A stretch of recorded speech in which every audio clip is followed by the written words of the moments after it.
what we are trying to do is do some band-aid solution, hoping that something will change in the future, which will make the industry more viable.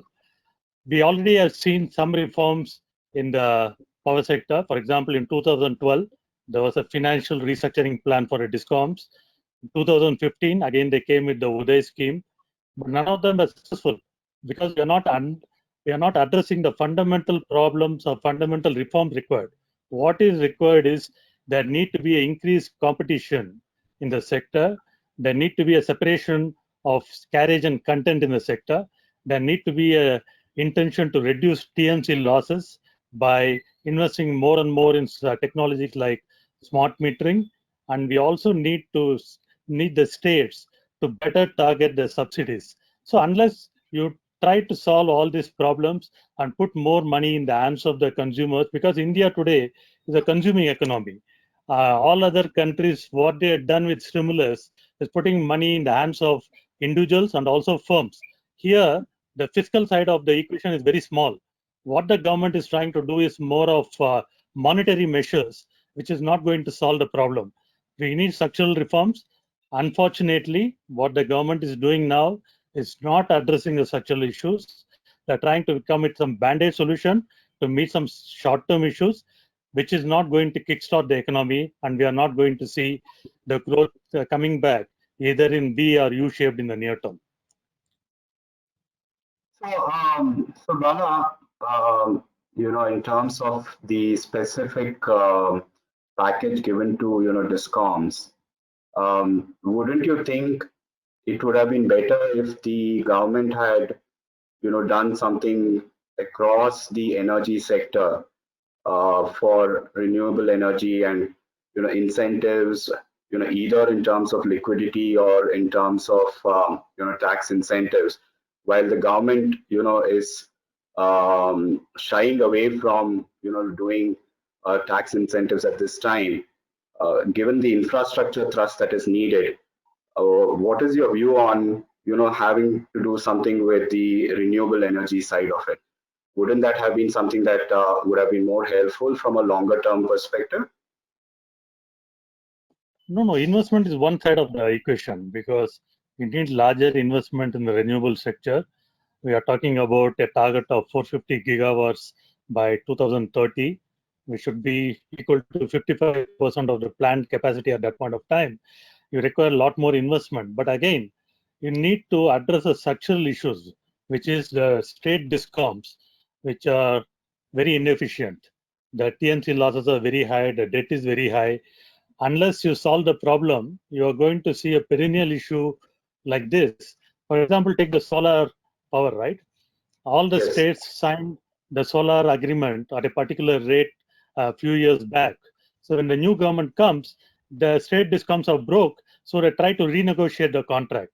So the whole trust element in the industry comes down, so no new investments will come into the sector. So what we need to solve is a structural problem of the discoms being so inefficient and not able to target the subsidy properly, not able to cut down the TMC losses. So unless you solve that problem, more investment in creating more power is not going to help you. Okay. Thanks, Bala. Let me just move now to Justice Eashwar.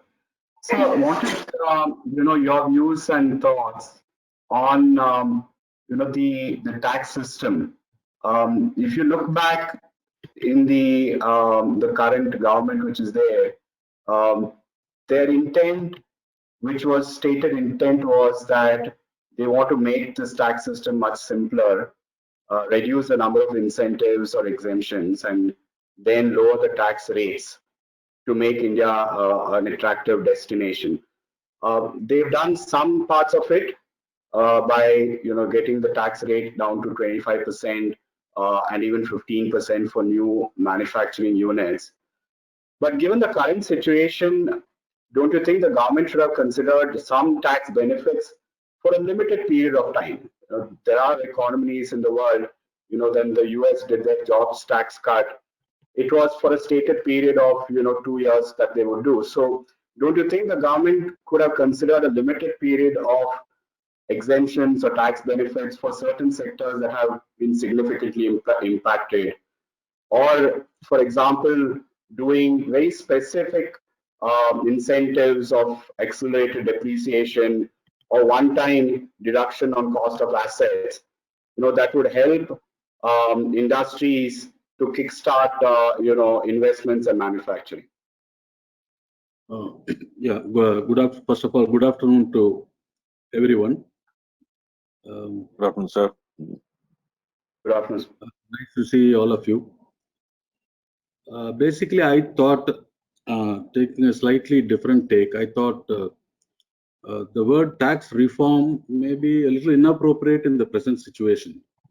Because my my thinking always was tax reforms are don't come overnight. It's a little long drawn process. Lot of thought goes into it, and somebody applies the mind. There's usually a committee suggesting some reforms and measures, and it takes a little time. Something similar to, we had a long-term fiscal policy long back. The tax reform takes, it's an extended thing. But now what we are now facing is a very emergent or an extreme situation. So here, as Sunil had prefaced his question,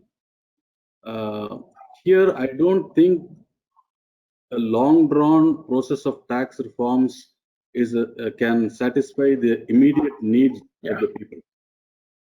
What I would think is drastic action. Maybe the government may have to take certain risks, but that should not come in the way of taking quick remedy. For example, the crying need of the hour now is that people have to be that there is need to put cash in the hands of people, cash in the hands of industry. Now, this cannot wait. You cannot have a long-drawn thinking and a reformative thinking so that you can introduce tax reforms. We now require immediate action for a temporary period. Now, we now have almost 2 months now. We have been locked out completely. I think the ill effects of this lockdown will linger, and I think this financial year probably will be washed out by the after effects of the lockdown and the COVID situation. We do not know what is in store, how long this virus will linger, and all that. Now, immediate relief is to be given to the taxpayer.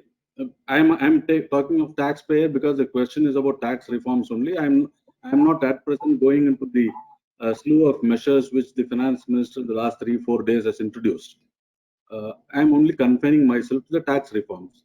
The first thing which comes to my mind, maybe it's an extreme thing, is, before I do that, there are 3-4 industries, 3-4 sectors which need special attention.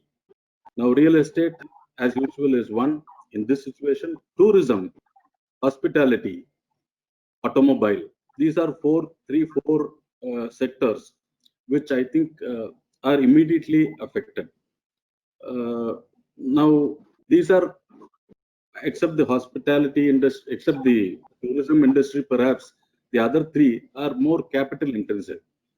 They need to have a lot of spare cash and immediately resurrect so that they can come out of this situation. Now, you can think of either a tax holiday for a year or 2 for them. I mean, this is to be discussed by pundits, but immediate action is required. Or a drastic reduction in corporate rates of taxation downwards, maybe for a temporary period, because I am talking of only a period of 1 or 2 years. And you can go back to the original situation after a review when things become better or some sort of normalcy is restored. Now, accelerated depreciation, as Sunil has suggested, is a very good idea. I would add to that the bringing back of investment allowance. This could also be beneficial.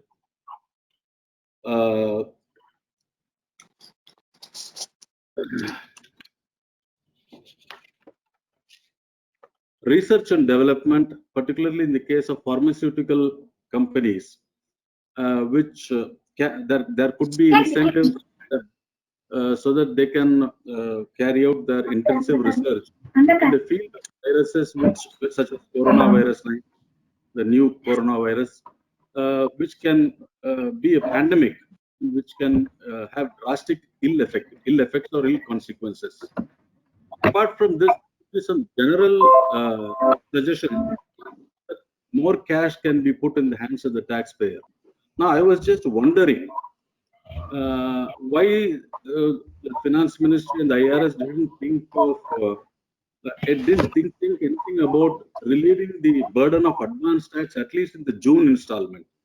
I think we now have 15, 45, 90 or 10. I'm not very sure about it. But one could probably relieve the June installment so that we go back at least for this year to the whole system of September, December, and March, so that in the coming months there is more cash in the hands of people. Or you can have, instead of 15, the alternative can be you pay 5% this time, and then make it up the other 3 installments in a graded way.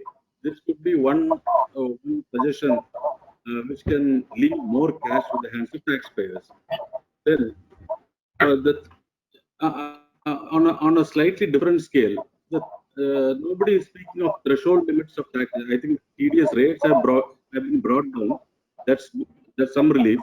But I thought threshold limits should be increased. For example, in the case of bank interest, nobody takes care of the retired employees who mainly depend on bank interest. I think the threshold limit is now around 5,000. I'm not very sure. It's about 5,000, I'm told. I think it's a case for at least making it quadrupling it to 20,000. They need more cash. Then 194J, section 194J, payments made to professional and technical services. I think this 30,000 limit has been there for long time, 30,000 in a year. But make it a lakh. I mean, these are things which can immediately be thought of to put more cash in the hands of taxpayers. Then there could be, more importantly, I'm now coming to a different procedural aspect of the tax assessment system, tax regime. Now, this year, even when we come out of, hopefully, the COVID-19 situation in 1 or 2 months, maybe by August or September, the process of, let me put it very bluntly, I think it will be a good step for the income tax department to gracefully come and say, make a declaration, announcement, that all returns will be accepted without scrutiny. Maybe it's a controversial thing, maybe it may raise eyebrows, but I think the situation justifies that. Why? Because the time, effort, and expense of all the taxpayers will now be to resurrect their business. Now, in addition to that, if they have to deal with the income tax department in the old way, same old way, I think that is going to add to their misery, and it will impede their resurrection process. These are some of the general things which immediately come to my mind. Thank you.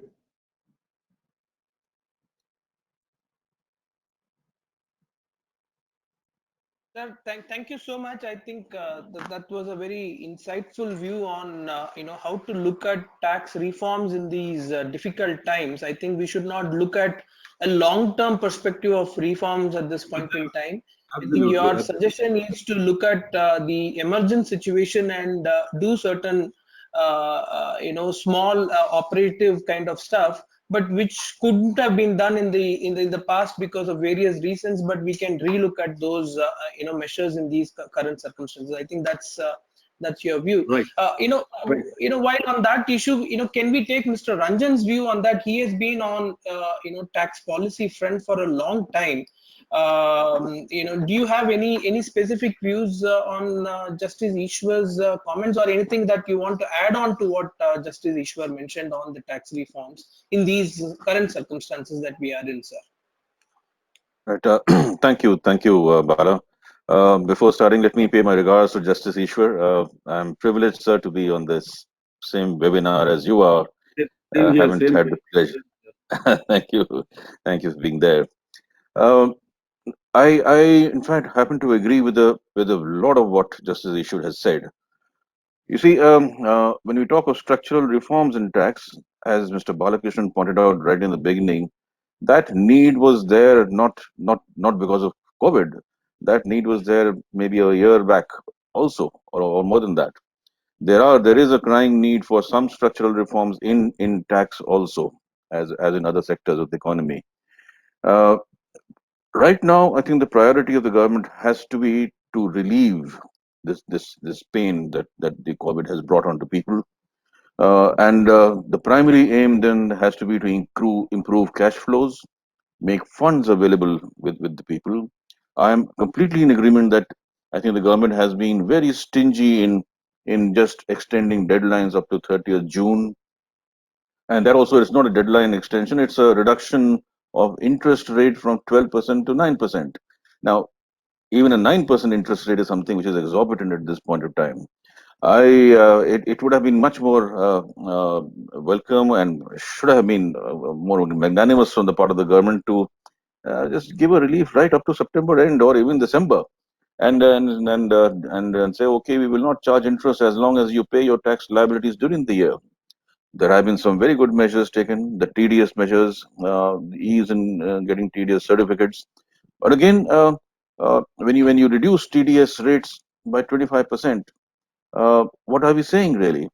We are saying that, okay, we will give relief, but the government needs revenue, and therefore I will continue to collect tax deducted at source.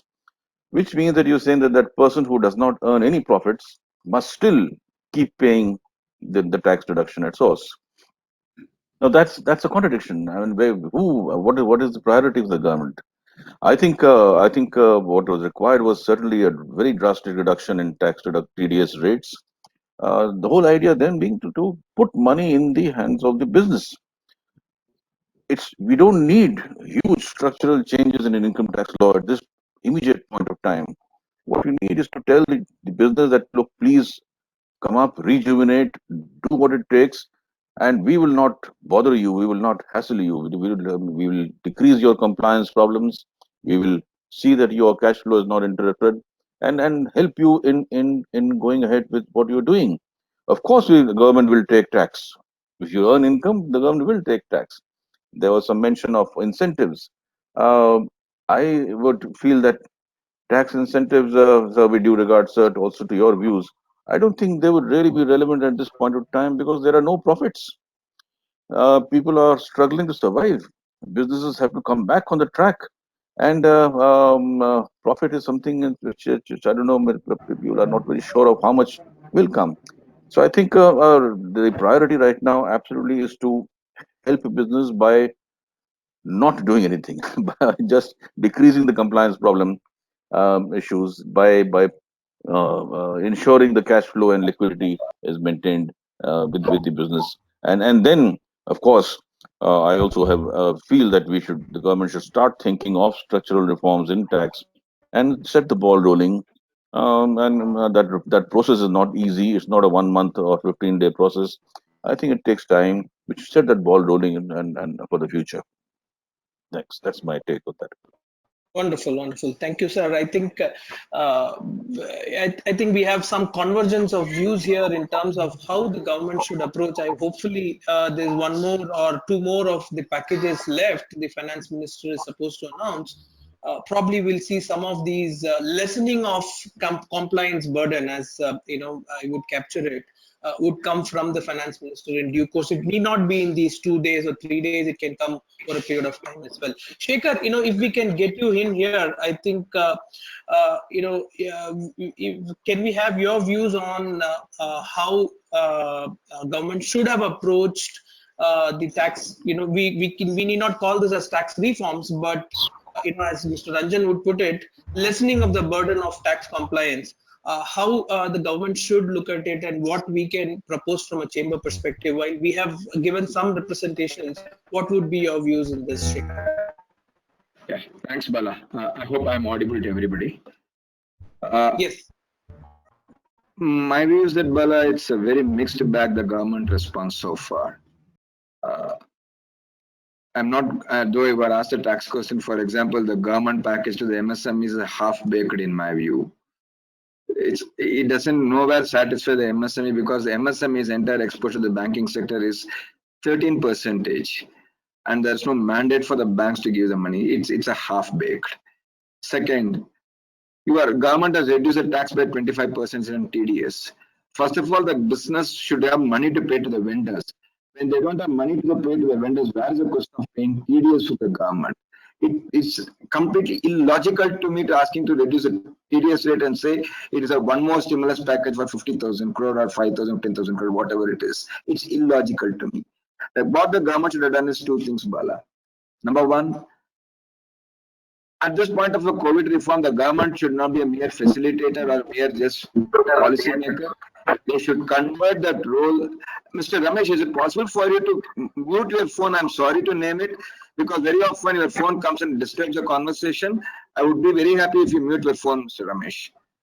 So, the government, Mr. Ramesh, can you mute your phone, please? So the government should move towards the from policy making towards more of a banker and the financial. Two things the government should do. One, there's a GST collection by all the companies. The government should say that defer the GST payment for 6 months, use a GST payment for you, put some induced restriction that should be used for capital goods, that should be used for raw material, but that should be used for vendor working capital. Put some induced restrictions, allow the companies to use the GST collected. Same thing with regard to the TDS payment. Allow the companies, you don't have to pay the TDS on a monthly basis or advance tax. Mr. Justice Eashwar said advance tax on a quarterly basis. You remit the amount over a period of time. As long as you remit the amount before 31st March or within 2 months after 31st March, you are fine. No interest, no penalty. But use the money for your business purposes so that the cash will be in the industry. What is the purpose of extending a return by another 2 months and saying assessment I will take by 3 months? The point that the government should have done is that no assessment will happen for next 2 years. Please focus on your business. We will not do any assessment for the next 2 years. These are the three important measures the government should have come, but unfortunately the government is not doing anything. I hope in the next two or three announcements, the government should focus something on this. Otherwise, it will be only on the paper. Nothing will be there. Yes, TDS certificate, you do the TDS, you extend it. All those things are very procedural, Bala. It doesn't give me any cash benefit. Unless there is a cash with me, I will not be able to discharge my obligation. That's a point, Bala, limited point. I just want to put it. So in fact, Sekar, just building on what you said. Only 1 minute, Bala. Only 1 minute. Sorry. Though Bala touched about the reforms, if you look at the tax to GDP ratio for 1920 or 1819 was 7.3. The direct tax to GDP ratio was around 4.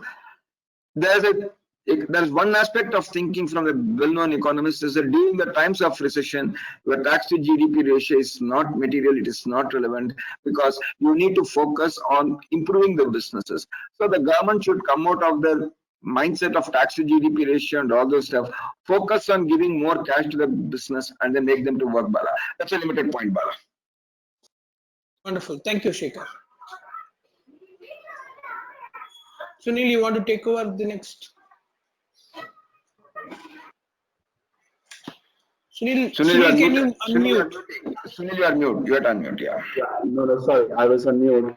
I wanted to go back to Bala and get his thoughts on some of the comments made by the other panelists. Bala, in terms of the 20 lakh crore announcement that was made, is there real stimulus in any of the announcements that have been made by the FM in the last 2-3 days? If you look at it, it's more in terms of liquidity that is being provided. And that was something that was also done by the RBI a couple of weeks ago. The announcements are still in terms of funds being allocated to MSMEs, NBFCs, farmers. It looks to be again some kind of a budget that is being presented. This is what happens when the FM presents a budget annually. X crores and crores being allocated to different schemes that are announced. Again, giving credit cards to Kisans, etc. Also giving back GST refunds and tax refund, which is a legitimate, due for the taxpayers. The government has really not done anything on expenditure, neither has it done anything from revenue collections in terms of letting go of it. Some reports say that the announcements which have been made in the last 2-3 days is about 9 crores of stimulus, and some estimates are that the actual fiscal amount on that is not more than maybe 25,000 crores. What are your thoughts on this, and why do you think that the government has not really done anything from a tax relief or tax benefits to different sectors in the economy? No, I think this government lacks good talent, because you are seeing the government only interested in managing the headlines. 20 lakh crore is a great amount to talk about, but in substance, it's hardly anything in terms of putting money in the hands of individuals or companies and to kickstart the economic growth. If you take the first two tranches of announcement made by the FM, she talked about monetary and fiscal support of close to 16 trillion rupees, which is almost 8.2% of GDP. But if you look at the fiscal impact, actual impact on the ground, it's hardly 1 trillion rupees, that is 0.5% of GDP. Today, the reality is the Indian economy is doing very badly. We are going to see a negative growth this year. Last year, the fiscal deficit is much, much higher than what the budget presented, and this year is going to become worse. This year already, SBI report talking about a degrowth in the Indian economy of close to 7.9%. So if your denominator comes down and your numerator goes up, you know the impact. And the state finances also looking very bad. So what we require is like what other economies are doing. You have to put money directly in the hands of individuals. Whether you like it or not, India is a consuming economy. So you need to put more money in the hands of individuals so that at least the demand side of the equation you can take care of. On the supply side, all the companies are leveraged very, very high. The banks have got a balance sheet problem. They don't have any more comfort in lending more. If you look at the reverse repo with RBI, banks are keeping close to 8 lakh crores with the RBI on reverse repo rate. That means even if you have enough liquidity, their intention to lend to the companies is very low. So you have a basic trust broken in the system. That is where the government is coming and saying, I will indemnify or I will backstop the loan and the interest. But still, banks are not willing to lend. And there is no demand from companies because the economic growth is coming down. So we have a structural problem in the economy. The government lacks talent. All the power is concentrated with PMO. The whole country's wisdom is with few people. And the babus are writing guidelines every day, which is inimical to the industry. What we have to do is use a crisis to bring more big bang reforms. If the new government in the first year cannot bring big bang economic reforms, I don't know when they will bring. And since like 1991, we should use this COVID-19 as a huge economic crisis and bring all the long-term structural reforms which this economy requires. We are talking about India becoming a substitute for China. That is a great thinking. And the world view also to some extent supports that. But what is required for you to become a good manufacturing base? You require cheap capital, which is not available in India, because even if you're a great company, if you go to borrow from the banks, the minimum interest will be somewhere 12% plus. We need good infrastructure. India lacks infrastructure. You require labor reforms. You need the policy to hire and fire employees with a good social net, which is not available in India. What some of the states are doing, abolishing all the labor laws, that may look radical in the short term, but it's not a good thing in the long term. You need support for the labor. What you have to do is increase the social net for employees, at the same time give the hire and firepower to the industry. So if you have to bring in manufacturing in India, you require land reform, you require labor reform, you require cheaper capital. If all these are and good infrastructure, if all these are available, manufacturing will not move to India. So I think we should use this crisis like 91 and bring in all the large major structural reforms. I know the problem with the government because they can't spend more because already the rating of India is very low. And the next rating for India, if it gets downgraded, it will go into junk status, which the government doesn't want. That's why they're very cautious on the fiscal side. But at least on the reform side, they should bring in all the big bang reforms, which is long overdue for the economy like India, like 91, and put all that in the table so that at least in the next few years, if we can get even 10-20% of the manufacturing base from China moving to India, we would have created a great economy. I think what the government is doing now is all band-aid, which is not going to help. We are not going to see the world coming back in a hurry to growth pace because everywhere the government fiscal situation is bad, unemployment rates are very high, deglobalization is a big thing, every country wants to look inward. So I think with all these major mega trends, growth is not going to come back in a hurry in any economy, and India need to focus on structural reforms, bring it fast so that we can at least see some growth in the near future and some manufacturing will move back to India and we can get the growth back. Yeah, so Bala, just if we just look at what the government has done, we've spoken about what the government has not done, but if you just look at what they've done from infusing liquidity and making funds available, there can be two ways of looking at this, or two issues that might arise.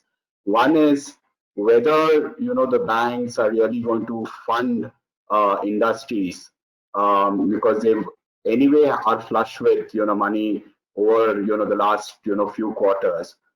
Would it really reach the actual industries that need to get these funds? And the second is, do you see this in some ways of the lending, even if it happens, another wave of NPAs and things that might happen in the future by this huge liquidity that is being pushed? No, I think look at the liquidity infusion for the NBFCs, right? What the RBI did is, I will give enough liquidity to the bank and with the hope that they will go and lend it to the NBFCs. But how many NBFCs today get bank loans formally?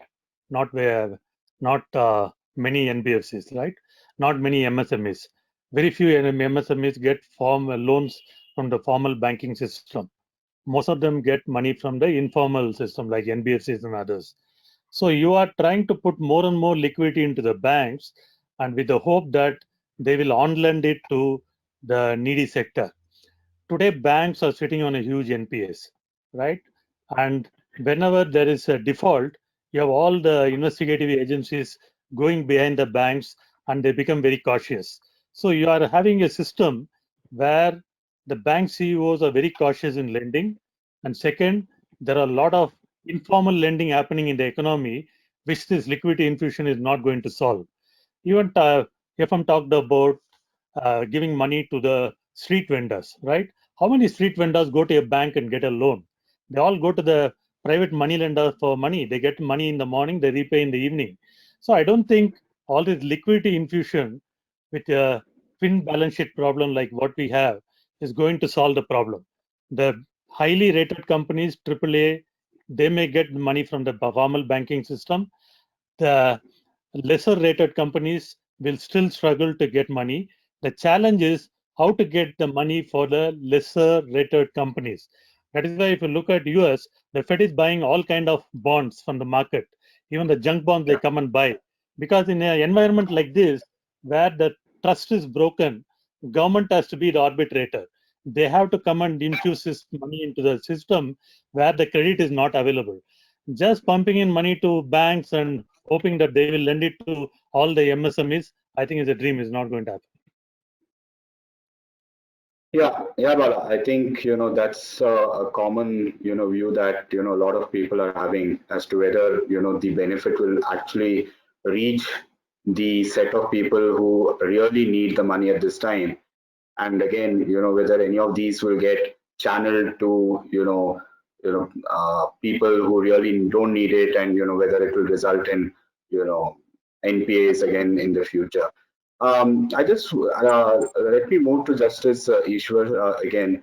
So we've kind of spoken about on direct taxes, money to the people, and all of that. One area that we've not looked at, and even the government, for again reasons that is not known, is GST. This is a time when this would have been a good area of looking at getting relief to consumers. GST is something where a lot of sectors have been asking for relief even before this crisis, be it the auto sector or the real estate when the economy was going down.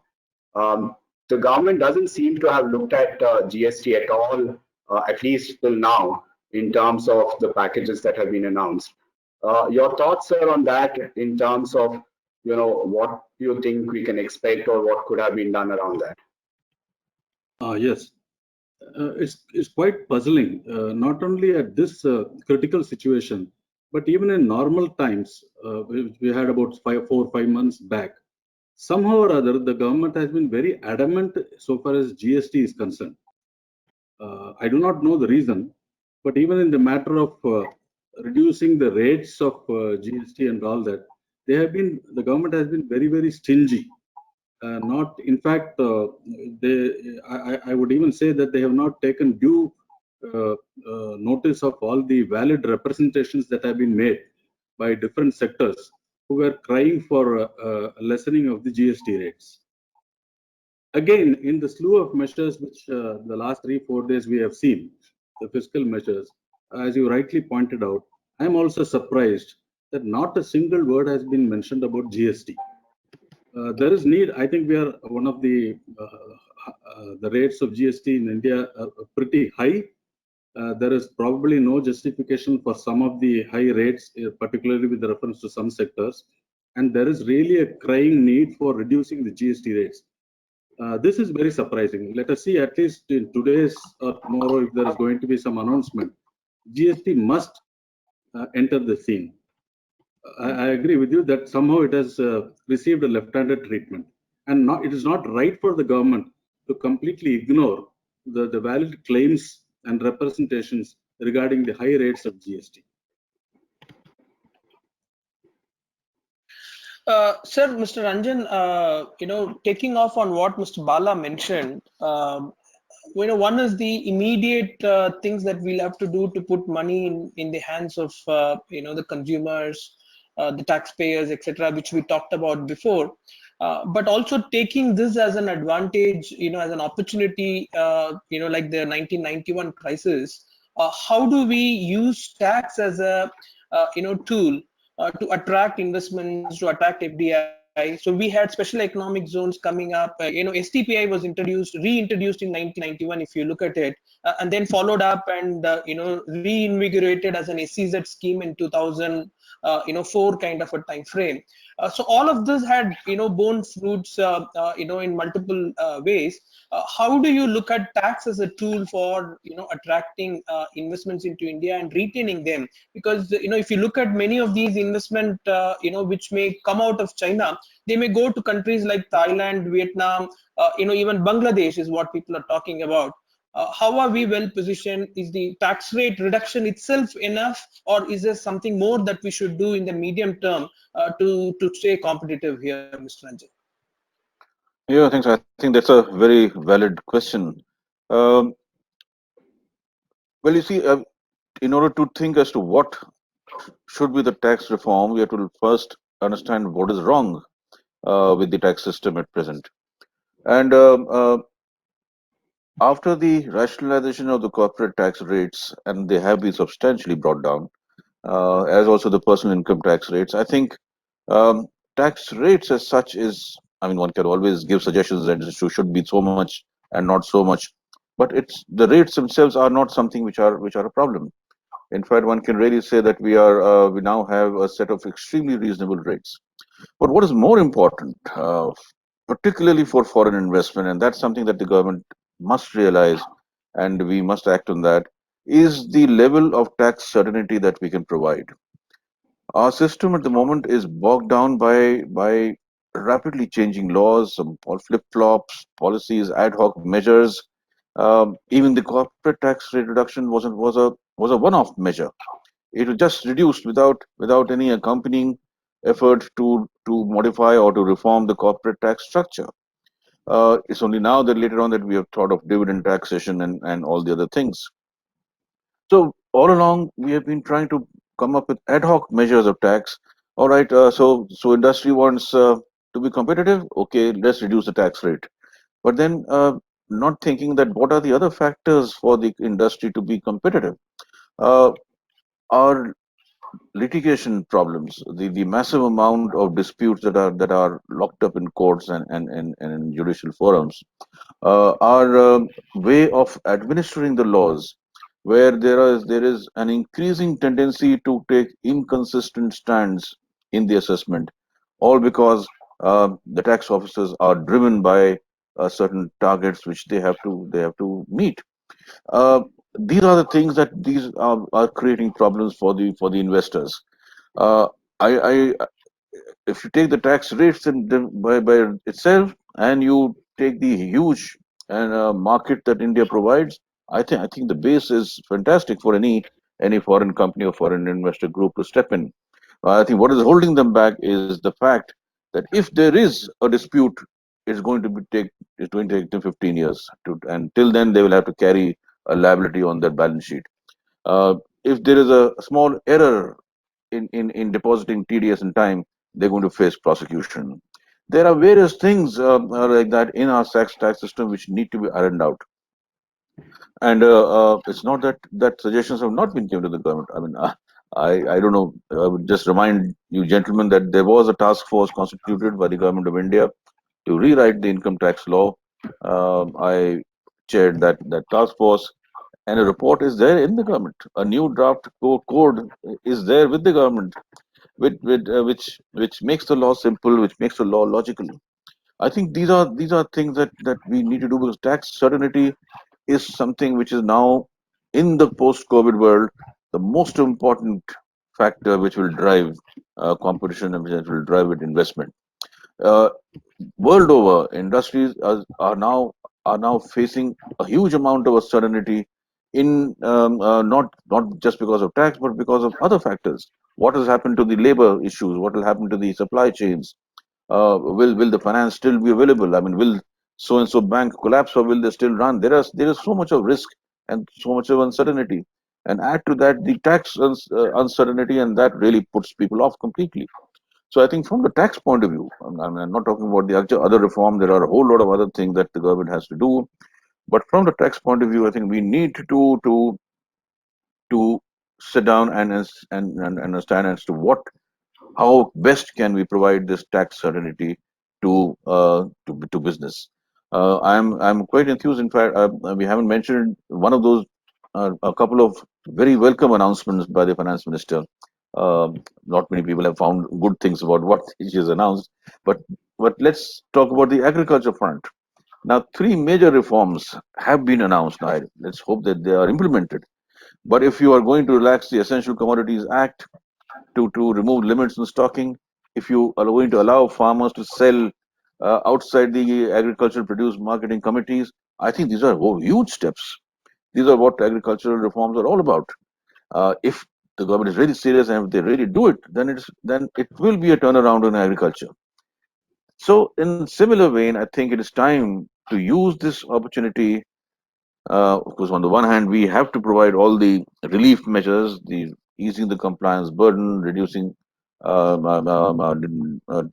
limits, the giving the cash flow, but more importantly, to start the ball rolling and try and put in place a system which can really reform the tax system going forward, and that reform must be based on a very high level of tax certainty, and that has basically two or three components.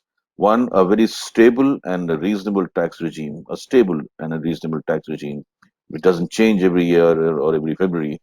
Um, Two, a responsive administration, which is alive to the needs of business. And thirdly, most importantly, the way in which disputes can be resolved. If you are concentrating on this, then as far as the incentives for SEZs or for other things are concerned, I don't think any other factor will really make that much of a difference. Um, in those tax holidays and all was something of a time when the tax rates were high. It really made a difference whether you pay tax at 35% or you pay tax at 18% on MAT. But now, if the tax rate itself is coming down to 22, or with surcharge 25, then the gap is not something which is so important for a tax incentive to bridge. So I think more important than just giving incentives, tax incentives, is to provide an environment in which business and industry can grow. And I think tax certainty is the most important uh, idea around which the entire reform process should continue. Absolutely well said, sir. I think the tax certainty is something that I also, as a representing an industry, would look for, and we look for that in global jurisdictions in which we have operations, and Sunil will echo that as well. But when you look at tax certainty, you also mentioned about the litigation aspect as well, and the government continues to be a large litigant, at least in terms of the tax issues are concerned. And one such scheme, the Vivad Se Vishwas scheme, for direct taxes was introduced. Unfortunately, I think it could not, take off because of the COVID situation. Now it has been put off till December 2020, which is a welcome thing. But still, I see some hesitancy in terms of, calling this as a true dispute resolution for, many of the companies or the large taxpayers to, take it up. It looks like an amnesty scheme rather than a dispute resolution where we can sit with the department and resolve certain issues, and move forward. What are your thoughts there, and is there something that the government should tweak to make it more attractive for a lot more companies to get into it? No, I entirely agree with you. I think the Vivad Se Vishwas scheme is is a one-off scheme designed to just reduce the numbers of cases to the extent possible. It's not something which is designed uh, to make improvements to the system or to come up with an environment in which litigation can be reduced. It's only, in fact, we have had these schemes in the past. We have had the Kar Vivad Samadhan scheme of 1998. We had the scheme of 2016 very recently. Uh, we have seen the experience. Nothing worked really. And there are direct taxes not the same as GST or indirect, where disputes are centered on a specific issue and can be resolved. Direct tax disputes go deeper into matters of principle, and so it's very difficult to really resolve litigation or disputes by these sort of schemes. All right, those cases like penny stock cases or the demonetization cash deposits, those sort of cases were expected to come in this scheme, and I still believe that many of them will come in. So that might reduce the total number of appeals by maybe 50,000 or 1 lakh.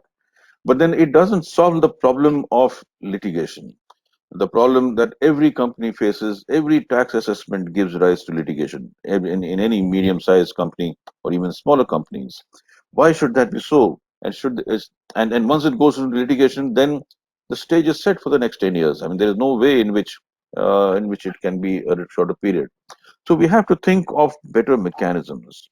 We have to think of things like mediation. I mean, you have hinted on that. That's a process by which taxpayers and tax department can come together in a sort of a cooperative compliance system. That's a buzzword in the world today, by the way. I mean, cooperative compliance is something which is engaging the attention of every country. Almost 30 countries have already come up with some systems of that sort.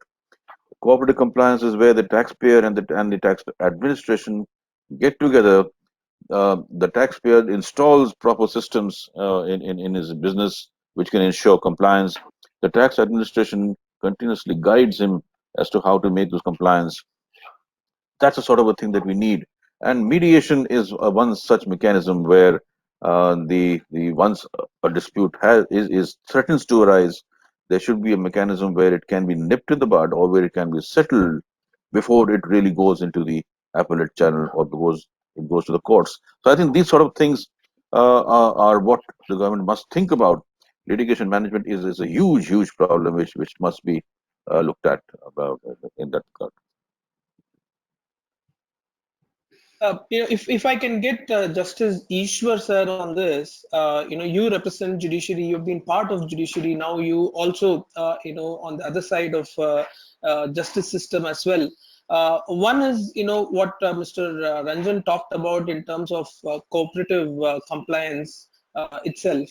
Other is, the situation of COVID itself has thrown a lot of challenges before the judiciary because, already there are backlog of cases which are there. Now this loss of 2-3 months is also going to add to it, and then we are also going to have certain offline or video conferencing hearings which are going to happen, and which will be taken up only few in a day kind of a situation. How should the judiciary also respond to these challenges, especially from a tax litigation perspective, Justice Eashwar sir? Yes. To preface what I am going to say, the judiciary has been in the past very conservative in all these things. There has been a rather reluctance to. It's not only the judiciary but even the legal profession as such are always chary of cutting short the litigation process by filing written submissions and in substitution of oral arguments and all that. But today, with technology developments, I think both the legal profession as we have seen never before, particularly the younger generation, and the judiciary itself has taken giant leaps, helped with technological innovations in the matter of hearing as well as disposal of the cases. We have today what we see in all the high courts, are at least as far as Delhi is concerned, and this is the case with several other high courts. During this period where everybody is locked down, Delhi High Court at least 3 division benches are functioning and about 4 or 5 single judges are functioning. How they are functioning is that through video conferencing. And every day, I'm told about 12 to 15 matters are listed before each judge. And maybe many of them are interim matters. But we have made a beginning. Some of them are final hearing matters also. I am told that some final hearing cases have also taken place and judgments have been delivered. This video conferencing thing has caught on. It has caught the imagination of both the legal profession as well as the judges, and therefore it is going to stay. This is one good move, particularly where interim matters or interlocutory applications are involved, like stay and all that. This is a very good move. Maybe we will find ways and means of implementing the video conferencing and online hearing of matters to final hearing matters also, but it may take a little more time. Now, having said that, so far as I will come back to that a bit later, so far as cooperative compliance is concerned, Mr. Ranjan pointed out that now 30 countries almost are doing it. I think it all started in Australia in a big way, if I am right, and then it caught on to other places.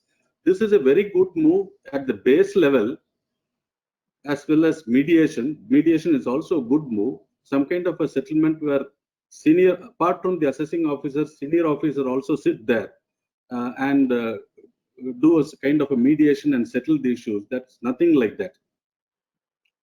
But one thing which I want to emphasize here is that today, at least from the assessment stage till the matter is finally disposed of by the Supreme Court, the time period is about 20-22 years. This is by no means a happy situation. As Mr. Palkiwala said, certainty and quick disposal in tax matters itself is a tax incentive. So that will attract more foreign investments and all that. The authority for advance ruling, that has been only, I think now some benches have been added, but it started off very well. But in the somewhere during the last 5-6 years, it got stuck, and there was huge pendency and all that. Now the whole purpose will be lost if you have to wait for an advance ruling for 4 or 5 years. Now that needs to be strengthened. Then number 2, it will be a very good idea. The government once proposed the National Taxation Tribunal. Why I am saying is this, because of the time lag. The National Taxation Tribunal, there were several flaws which were pointed out by the Supreme Court, and they struck it down. Now there is nothing which prevents the government to remove the flaws from the legislation and reintroduce National Taxation Tribunal. Why I say is this: if you have the National Taxation Tribunal, which is some kind of a specialist body, I'm not saying that the High Courts and Supreme Courts are not competent to deal with tax matters. That argument has been specifically rejected in the NTT case. I'm not on that. The problem is Supreme Court deals with so many cases, other branches of law. So if you have this National Taxation Tribunal exclusively, it's a revenue matter, it's a tax, it's a revenue matter. You will have quick collections and all that. I think from the assessment stage till the matter is finally disposed of by the NTT, and all probably with the final appeal to the Supreme Court, I think that is how it was conceived originally. It could be done in 5 years or maximum 7 years. 7 years in some cases, but 5 years will be the time which is required, because when the assessment is made, then it takes a year for the commissioner to dispose of. Then it takes a further 2 years for the tribunal to dispose of. Then you go to the National Taxation Tribunal in 2 years. So 2 plus 2 plus 1 is about 5 years is all that takes. Now there is also one more thing which I wanted to say. There are several circulars have been issued by the central board. It's a very good move, increasing the monetary limits for the revenue to file appeals before the tribunal, High Court, and Supreme Court. Now I was just wondering if it can be slightly tweaked to say that in a case where there are concurrent findings in favor of the taxpayer by both the commissioner, who is a departmental authority, and the income tax tribunal, why can't the limit be doubled? Because in that case, your own officer, the officer of the IRS himself has taken a view in favor of the taxpayer, which has been confirmed by the tribunal. So the burden is more. Therefore, you should not have the same limit. If you want to file an appeal, the monetary limit should be double at least, so that the importance of the case is brought out before the High Court where the appeal is provided. This can further reduce, when in the case of concurrent findings, this can further reduce the pendency. Now, apart from this, I think there are in the Income Tax Appellate Tribunal, as far as I know, there are in several centers dedicated benches for treaty matters as well as transfer pricing cases. I think transfer pricing cases needs to be focused upon. I want to spend a minute on that. It is, I don't mean any disrespect, but in transfer pricing cases, I don't see much of law. There's not much of it. It's more of a data-based thing. You have access to data, you show some comparable cases, the officer gives you further another set of comparable cases and all. It's more of how smart you are in collecting the data and sifting and presenting it. But the documentary evidence required in TP cases is so voluminous that people are a little reluctant to take it. Something has to be done in transfer pricing cases. If I'm very vague about it. I do not know how you can separate it and prescribe a different procedure of resolution. I do not at all know. But I think some heads should get together and try to, because this really clogs the cases. And particularly, again, without meaning disrespect to anybody, the matters come before the High Court, TP matters. The sheer size of the papers and all that is a dampener for the judges to take it up. As it is in the High Courts, there is I can share you this in, with all of you. There is some reluctance among judges to sit in tax roster for whatever reason. I won't go into that.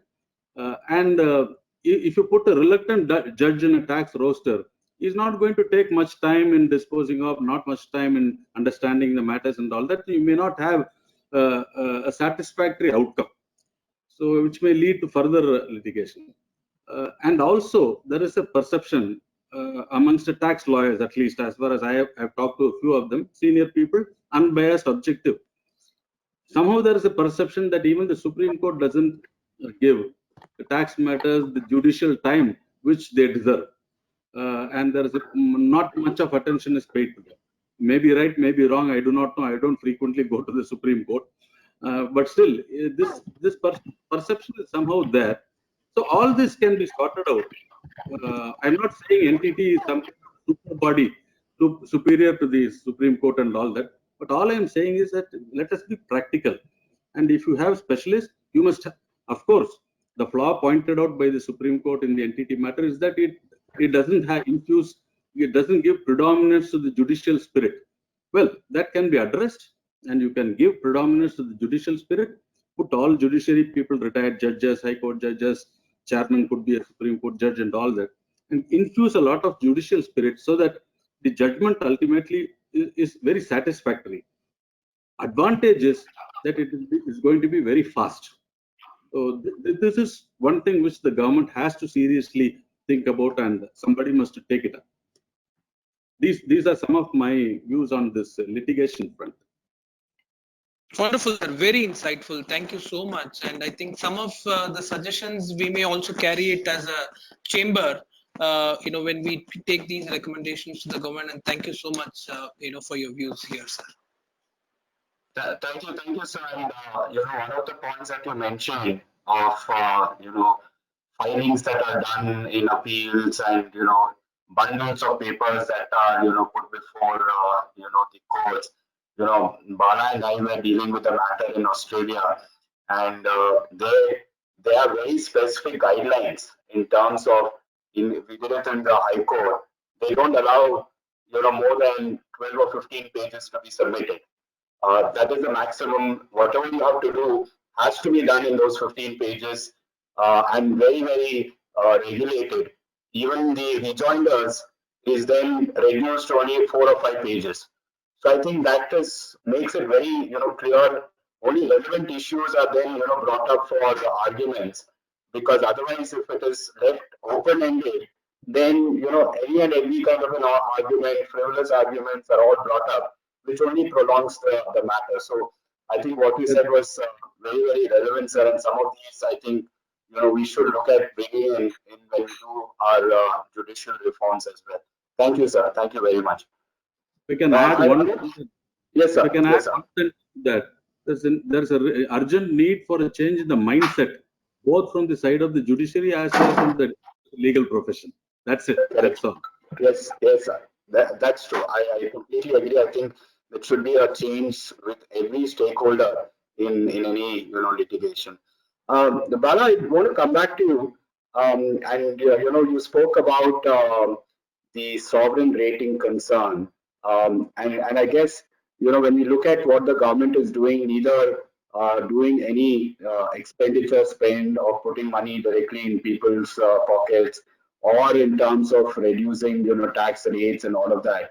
Obviously, the concern is on the fiscal deficit.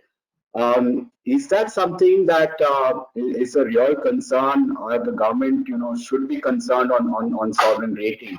Because I think that is possibly the only reason for the government for not doing anything around the fiscal side of the stimulus. Yeah, that is the biggest concern. That is why government is very cautious about adding any more burden on the fiscal side, because India rating is one level above junk. And today emerging markets are seen as a bigger risk because people are worried when Argentina will start defaulting. They're very close to it. If that actually happens, emerging market risk will be very high. And as we all know, India is clubbed in the emerging markets. So government is very concerned about it. That's why they're very cautious on the fiscal side. But let's understand, this is extraordinary circumstance. I don't think the world has seen a coupling of health crisis and financial crisis happening at the same time. More you delay taking some fiscal action, the more you are going to delay the recovery of economy. And if the economy does not recover this year, next year, anyway you'll get downgraded. So the question of when do you bite the bullet? I think there are a lot of suggestions to the government. One of it is to make the RBI buy government bonds and monetize the fiscal deficit. Of course, there will be a concern on rating downgrade. I think government should have an open conversation with the rating agencies and figure it out. Because if you do it, this kind of situation requires the government to step in, put money directly into the hands of individuals and corporates. Unless they do it, I don't see any way out for the Indian economy. I think monetization of fiscal deficit is the best answer for a situation like this. Government should have open conversation with the rating agencies, address their concern. If they don't do it, I think there is no hope for Indian economy to recover even next year. Right.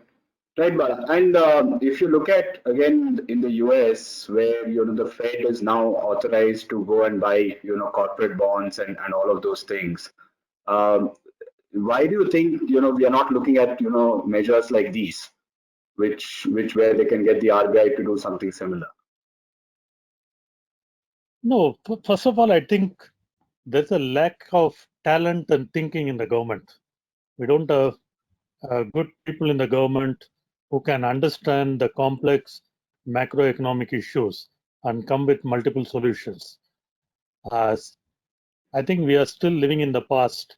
We have to learn from the global economies because US, you have the Fed, which is stepping down, buying directly all kinds of bonds, increasing the balance sheet size. They're already a $4 trillion balance sheets. Government stepping in, coming with all kind of fiscal incentives where putting money directly into the hands of individuals. This year, US government deficit could be 3 trillion. The only good thing is US is a developed economy, right? So they don't have the concern of monetizing the deficit, or they don't have concerns of downgrade. They are in a better situation. Unfortunately, India, even before the COVID-19 crisis, the fiscal situation was bad, both at the center and the state. And we had done the demonetization, which was one of the worst economic reform any government will do. I think the Indian economic problem started with demonetization, and then they did the half-baked GST. Both of that impacted the economic growth, and then we have this COVID-19. So we already had a screwed up economy, and this COVID-19 only accelerated the problem.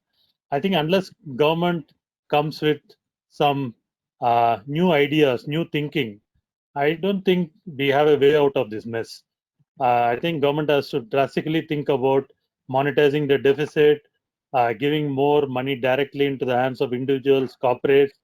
Even if there is an increase in fiscal deficit, take it and work with the rating agencies closely so that the concerns on downgrade can be addressed. There is no easy way out of this. Yeah, Bala, I think what you're saying is right, because without increasing the fiscal deficit, it's going to be a challenge in terms of managing the current situation. And maybe that's the risk that the government should take. And like you said, work with the rating agencies to see that the impact or the downgrade is not something that that will happen. Sekar, I want to come to you now from a pure tax reform perspective. While I heard Justice Eashwar saying that tax reforms is something that takes a longer period of time, and it's not something that happens overnight. One of the ways to look at it is, so, when you are in crisis, it is also an opportunity in terms of making significant changes as you may wish. Given the fact that even otherwise any change will take, long in the current system that we work in the democracy where everyone has a point of view. In a crisis, it may be easier and quicker to pass through. The government, has not really looked at, even on the direct taxes, where you have a flat rate of system. We could have looked at a situation where, like in personal taxes, you have slab rates, right? Where someone who's earning, significantly higher, pays at a higher rate. Things like that, where you look at on a slab basis for corporates as well. The larger ones, pay a higher level of taxes. Individual taxes also, to be much more simplified, cut in, maybe, bring back the long-term capital gains tax. Don't you think some of these things, and not necessarily all of them, but maybe a few of them, could have been done now, using this as an opportunity in terms of the situation that we are currently in? Yeah, Sunil, thank you. Probably as a first step, if I had a chance to do that, first thing I would like to go back to the VST scheme what Bala was raising to Justice Eashwar, Mr. Akhliesh, Ranjan. I would have extended, though the date has been extended to 31st December, 100% of taxes nobody will pay. I would like to make 2 amendments to the VST scheme, reduce the tax payment by 50% and allow basis on the issues the companies to pay the taxes and withdraw the participate in the VST scheme, so that the collections would have come. And second, litigation would have come. That's the first step. Second, from a tax angle, there are 3 aspects of the 3 buckets I would like to put the reforms. Number 1, from individual taxation. Yes, you are very right. At least the individual taxation rate should further come down, so that there will be a disposable income in the hands of the individuals. And more important, for the old people, senior citizens, I would like to give them an exemption from tax up to 20 lakhs, so that they will have certain income in their hands, which will go into the spending at this point of time. That's the first thing, as the individual rate of tax. Second, incentives for, not for tax holiday benefits, because the tax holiday always looks at, or reduction in the rate of always looks at the supply side. There's nothing to look at the demand side. So therefore, I would have incentivized more the capital goods sector and companies which are installing a new equipment or new plant and machinery, by which I gave some additional depreciation and investment allowance, so the companies will be forced to spend. Third, incentivizing the job creation. Companies who are, there is you have one section called 80JJAA, but to my mind, it is not very effective in the COVID side. It should come to make it more effective in the COVID. I would like to make it as a part, like a weighted reduction instead of coming under Chapter 6A, so that the company who are employing additional labor, reduce the quantum to, now we have 20% or something like that, reduce the quantum, give them more reduction to them. Third, incentives to the housing sector. That's a very, very important today. Real estate sector has to get certain sort of incentive. Again, it should go from a personal investment side. Again, it should be a little bit of a more relief to the individuals who spend on the housing sector. Fourth, more important from the administration side. I would not like to have any tax disputes for the next 2 years. Make sure that my people work on my business rather than going to the tax office and sitting before them day-to-day basis. Give a clear moratorium for next 2 years, no assessments, nothing for you. Just do the business and pay money as and when you introduce a pay system rather than going by this advanced system. So therefore, if I face up my reforms, I would like to face my reforms. One, solve my existing litigation problem, give personal tax savings, by which I reduce the rate of taxes for the personal individuals, give them some benefit on the housing loan side, give them a benefit on the investments. Third, more important for the corporates and other industries, give them a benefit on the incentivizing by employment, as well as on installing the capital goods sector. At least the demand side could get revived more than the supply side, Sunil. That's the way I would like to look at it, Sunil. And last point, post-COVID, there will be a lot of business reorganization will take place. A lot of companies are having a losses, would like to go for a mergers and demerger. Your entire merger provisions and your section 79 should be thrown out of the income tax for the next 3 years. Yeah. Thanks, Sekar. I think you have gone out in terms of identifying what key things that could have been done as part of the current situation. Which is what I want to get comments from the other panelists as well, of asking what were, if the top 3 in your minds, that the government, should have done. Let me start with Akhliesh, Ranjan sir, with your thoughts on, if you were thinking the top three things that the government should have done in the current situation, what would you be, looking at? Well, thanks, Sunil. But I would comment only on the tax part of it. On the larger economic front, I think it's very difficult to find three issues because there are so much to do. But on tax, yes, I think firstly, the government has sort of taken some measures to give relief to the taxpayers, but that seems to be more of a very grudging, relief. Say, okay, all right, we will make things slightly easier for you. I think the government should realize that this is not the time to count your revenue. We are going to fall far short of the revenue targets in any case. Mr. Balakrishnan pointed out right in the beginning, the fiscal deficit for for the earlier year is going to cross what was targeted, is going to be much higher this year also. So I don't think revenue is something that one should think of.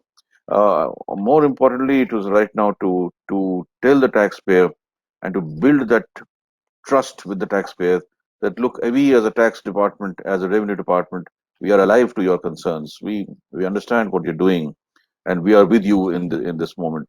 So I think a more magnanimity, more generosity in the measures by way of extending deadlines, reducing interest rates, or removing them completely, bringing down the TDS substantially. These are things that should be done. That's the first thing. The second thing is that right now we should take this as an opportunity to really think of reforming the tax system, and I'm not saying the tax structure out here, because when many components of the tax structure have been sort of done and I mean, put in place, meaning the rates and various other things. So, but the tax system is such where the whole emphasis is on enforcement of laws and on ensuring compliance, enforcing compliance, and with heavy penalties, which to follow if you don't comply. I think that approach has to change, and the government must now think of put in place a system which is a stable system. We have to get out of this business of changing tax rates and changing laws every February in the budget. In fact, now it's no longer just February. You have mini budgets at various points of time in the year. So many changes in the law. I think these are not something that lend itself to a good, stable tax policy. I think we should think of of now restricting tax amendments or tax laws to amendment bills, which are placed in Parliament after a great deal of discussion, consultation with stakeholders, and which represent real, thought out policy measures for the long term. And so I think that's the second thing, that we must now start thinking from a long term perspective and think of a stable tax regime. Anything that we have at the moment should not be filled with in every budget or every half year. And the third thing is, again, I'll go back to my favorite topic. I think we have to uh, concentrate on tax certainty. That's, I think, the major thing that India lacks. Which is, if we get it right, then I think a major problem of investment will be resolved. And tax certainty, we have I think that's a mechanism which is right now not working at all. I think it should be revamped. There should has to be change the rules. If people are not coming in, there must be a reason for that. There are other administrative issues and delays involved out there. I think it is possible to find solutions to all of this. It is a vibrant mechanism. It should be kept as robust as possible. We have the advanced pricing agreement, the APAs, which is doing well. We have to get more resources into that. So all that, a very concerted effort, then try and introduce mechanisms like the mediation mechanisms, which are cooperative compliance in nature. These are the ways in which I think we have to in more certainty. So stability of tax policy is of course also a part of tax certainty. Something will change. Shouldn't be that way.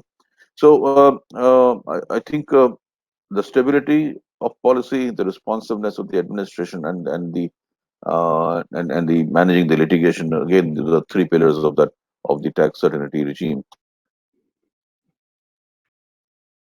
Tax policy point of view, I think we should concentrate, and we can start moving right now. There is a bill, a draft new.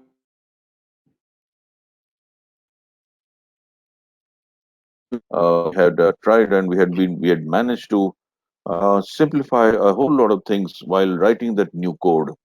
So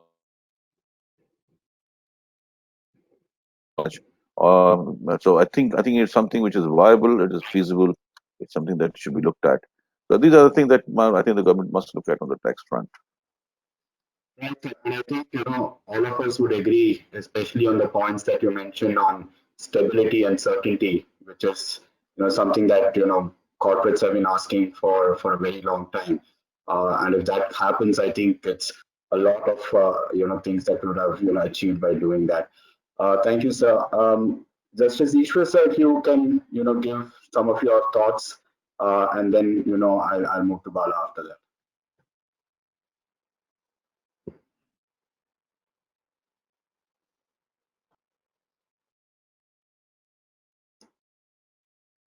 Sir, are you there, sir? Justice Eashwar, sir? Are you there, sir? Sir, Justice Eashwar, sir, if you can give some thoughts on, what you think yes. would be one of the two things that you think would be critical, top two things that in your mind. I lost the audio for some time. No, we can hear you now, sir. We can hear you. Suggestions. By and large, this is the time when the finance ministry should shed all its combativeness, come before the taxpayers and say that we are your friend. And therefore, we will be with you. So far as this situation is concerned, I am confining myself to the COVID situation. Number one, advance tax in June should be relieved. Assessee should be relieved of paying the advance tax in June. Make the necessary changes.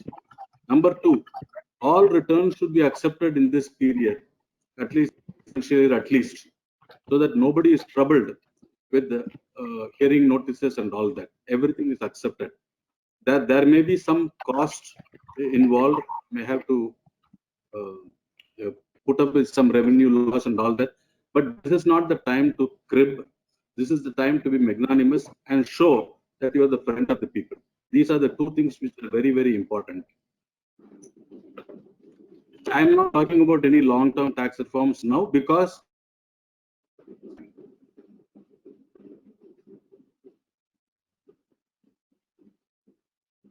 Sir, we have lost you. We can't hear you. We have lost you. You can go to Bala, Sunil. Yeah. So Bala, if you were to look at, if top three things that you think, could have been done in the current, situation. The immediate need is to put money in the hands of individuals. So probably a cut in personal tax will be a good one in the short term. I hope the government does not appoint a committee to simplify the tax, because whenever they try to simplify, they make it more complex. What is required for India?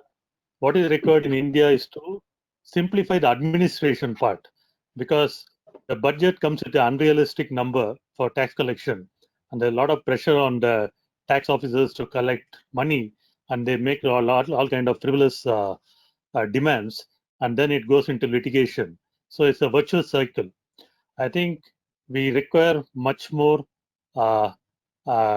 reforms on the administration side. There should be some accountability on the income tax officers when they raise demand. Otherwise, this situation is not going to change.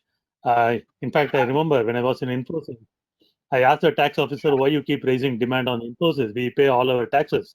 He said, I have a tax collection target and I have to raise a demand. I know you have cash, at least you will pay me. So you have to, administration is the most important thing. This unrealistic targets has to go.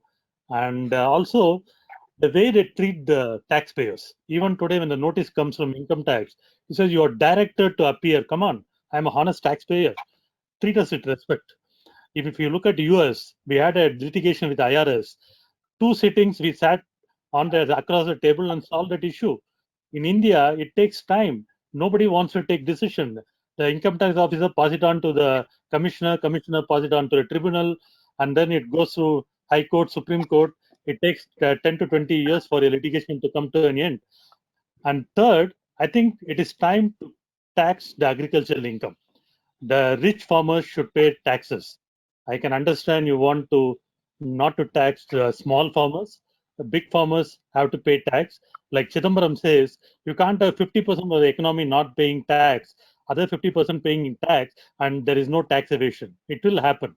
So I think government should focus on increasing the tax base, taxing the rich agricultural income should happen. I think this is a time countries in crisis.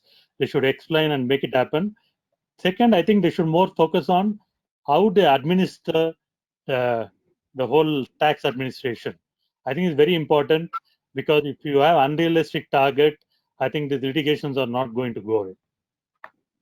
Right. Yeah. So thank you, Bala. And I echo what you're saying. Hopefully, in this budget we got what is called as the taxpayers charter. We'll hopefully that will get implemented. And those are all good in paper. Administration is the most important thing. Yeah. No. So I say I think the issue is also in implementation, and across the world, people are given the authority, and there is a lot more delegation in terms of settling matters even at an assessment level, which we see outside of India, which is not there over here. So like Bala from Wipro was saying, this Vivad se Vishwas is also as though it is some kind of case of making a settlement and not really in terms of looking at in the right manner of looking at things. The one or two comments which I had in the current situation, and Bala, you may have some comments from what you're seeing. What we are seeing across the world at this point in time are a couple of things. One is very clearly governments are deferring tax collections, in many parts of the world, and at the same time they're also not imposing any interest.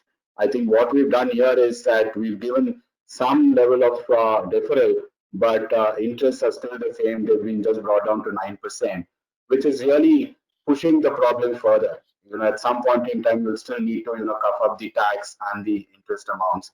Second, outside in other parts of the world, they are doing direct benefits to companies where companies can establish that there have been impact on revenue, and then supporting wage cost at some levels. They're not doing a full 100%. To a certain threshold is what is being done. I think one or two of these things should be considered to be done in India as well. This is what we are looking at, and I'm hoping that the FM in the next 2 or 3 addresses will have something around these matters that we can look at. Sekar, any comments from you before we look to wrap up this session? We've pretty much run out of time. Comments from you, Sekar? Yeah, only one comment, Bala, final, Sunil and Bala. We have been talking this tax administration reforms, tax reforms, and I have been practicing tax for the last 40 years. And I don't think this tax reform has caught up anywhere. What was the challenge in 1985 still continues. The problem is not about the ability to implement, the problem is lack of will to implement any reforms. That's the biggest problem in this country. Unless we sort out the problem, we cannot do that. So COVID gives an opportunity for the government and everybody to come out. I hope the government listens to that. And as Justice Eashwar said, be a friend and be an ambassador, so that it will give a long way for them, department and the government, to create a goodwill and help them to make benefits in the future. That's the only final comment from me. Okay. Thank you, Sekar, very much. I'd like to thank all of our panelists.